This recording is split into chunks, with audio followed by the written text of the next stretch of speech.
hey, Tabitha, like I told you, I'm very visual.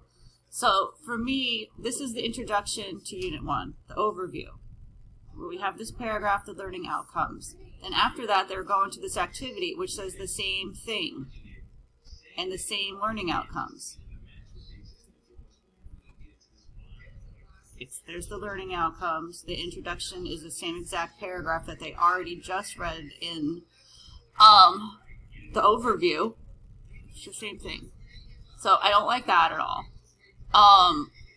This, I mean, I could move it, but this I think should come after the readings, because you're sort of going to have to go over the readings to know the vocabulary words, because they're in that interactive activity. And another thing that I just don't like is when you're going in here, you're going into content,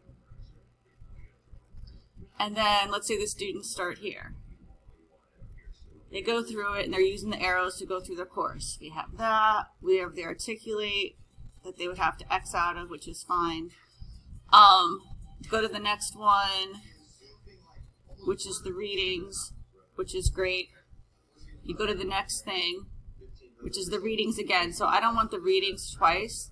Like, I would like to get rid of all this, because here in the unit it just stops you from progressing forward. Back to Unit 1. Whoops, the wrong Unit 1. So if we get rid of these readings here, because they're already here, then the students can forward to the discussion and then the assignment. So I just want, like, this is redundant. The first few pages of these two are very redundant.